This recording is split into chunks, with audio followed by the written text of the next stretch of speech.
हमारे हिंदू धर्म में ऐसी मान्यता है कि गंगा जी नहाने से हमारे सभी पाप धुल जाते हैं। तो आखिर वो पाप कहाँ जाते हैं, इस विषय पर सुनते हैं एक पौराणिक कथा। एक समय की बात है, एक महात्मा ने सोचा कि लोग गंगा जी में पाप धोने जाते हैं, तो इसका मतलब हुआ कि सारे पाप गंगा जी में समा गए और गंगा जी भी पापी हो गई। अब यह जानने के लिए महात्मा ने ब्रह्मा जी की घोर तपस्या करी। ब्रह्मा जी उस महात्मा की घोर तपस्या से प्रसन्न होकर प्रकट हुए।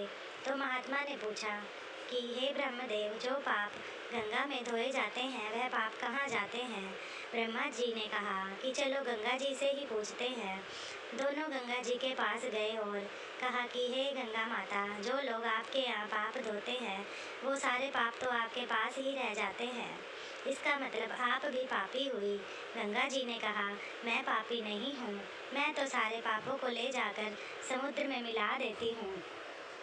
अब ब्रह्मा जी और वो महात्मा दोनों समुद्र के पास गए और समुद्र देवता से बोले, हे समुद्र देवता, गंगा जी सारे पाप आपको अर्पित कर देती हैं, इसका मतलब आप पापी हुए। समुद्र ने कहा, मैं पापी नहीं हूँ, मैं तो सारे पापों को भाप बनाकर बादल बना देता हूँ।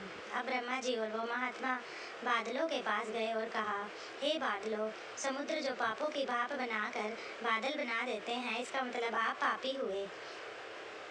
बादलों ने कहा, मैं पापी नहीं हूँ, मैं तो सारे पापों को वापस धरती पर बरसात करके भेज देता हूँ, जिससे धरती पर अन्न उपजता है। उस अन्न को मनुष्य खाता है। उस अन्न में जो अन्न जिस मानसिक स्थिति से उगाया जाता है और जिस वृत्ति से प्राप्त किया जाता है, जिस मानसिक अवस्था में खाया जाता है, उसी के अनुसार मनुष्य का दिमाग होता है।